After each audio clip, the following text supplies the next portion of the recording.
The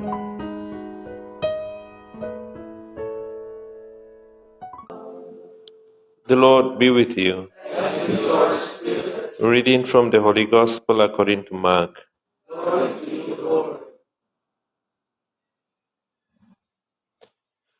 One day when John's disciples and the Pharisees were fasting, some people came and said to Jesus, "Why is it that John's disciples and the disciples of the Pharisees fast, but your disciples do not?" Jesus replied, "Surely the bridegroom's attendants would never think of fasting while the bridegroom is still with them. As long as they have the bridegroom with them, they could not think of fasting. But the time will come for the bridegroom to be taken away from them, and then on that day they will fast. No one sews a piece of unshrunken cloth on an old cloak. If it does, the patch pulls away from it, the new from the old, and the tear gets worse. And nobody puts new wine into old wineskins. If it does, the wine would burst the skins, and the wine is lost, and the skins too. No, new wine, fresh skins." The Gospel of the Lord. Praise to you, Lord Jesus Christ.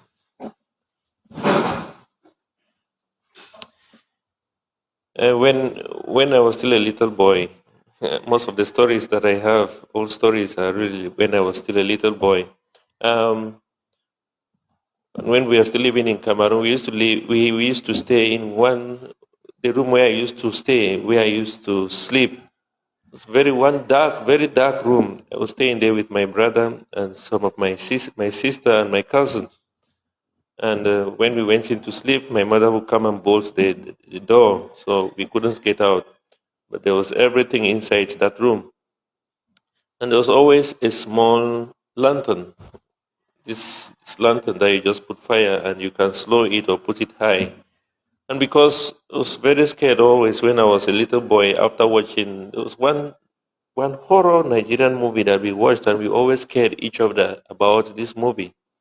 Whenever we were in the dark, somebody will always try to scare somebody. And we decided whenever we go to sleep, we'll not put everything completely off. We'll not put the lantern completely off. We'll put it such that you could still see and move around. But one thing always happens in the morning. Whenever my mother opens the door, then she opens the windows. We knew it was morning because it was very dark. It was a very dark room that you could sleep without knowing that it's morning, unless you looked at the time. It was very dark, and then there was this little light that gave us, you could know that you could see things, very dim, because it was a very small lantern. So when my mother got up in the morning, she opens the door, and then she opens the window. Light would just come in naturally. And then we would know the next thing she's going to do, she would put off the lantern, light from the lantern. She always did that.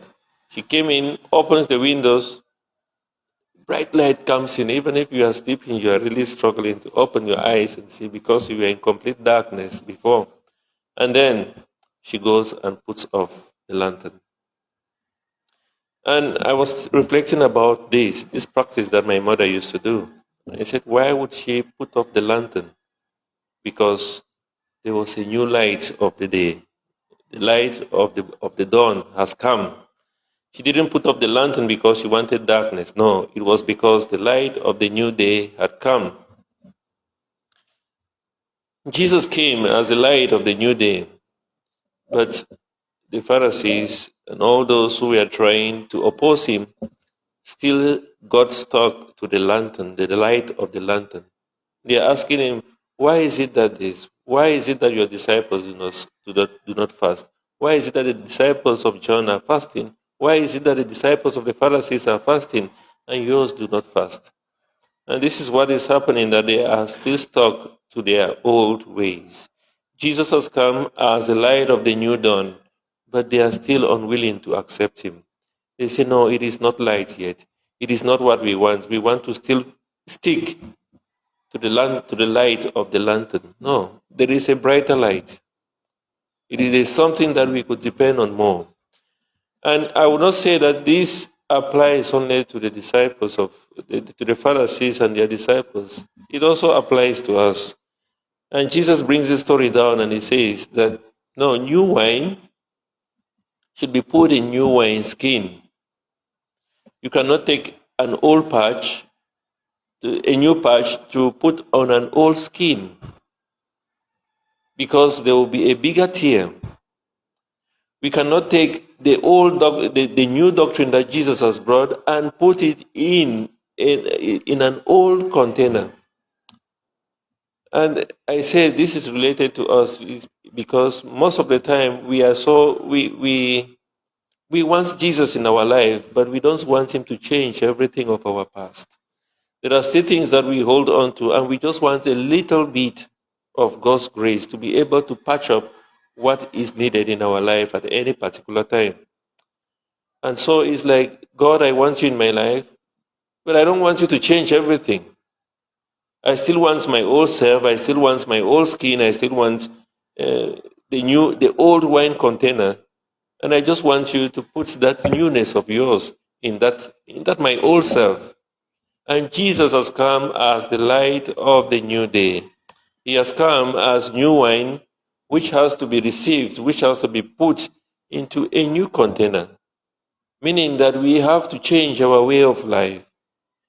When we have received Jesus through his word, through the sacraments, through the prayers that we make every day, it is an opportunity, it's an invitation for a complete transformation.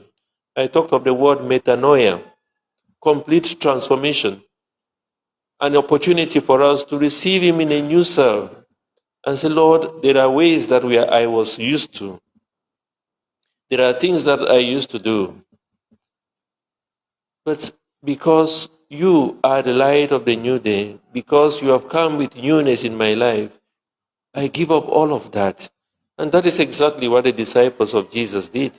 They gave up everything that they were used to. Their old ways, they gave it up, and they received the new dawn, the light of the new dawn, who is Christ. And then Christ transformed them.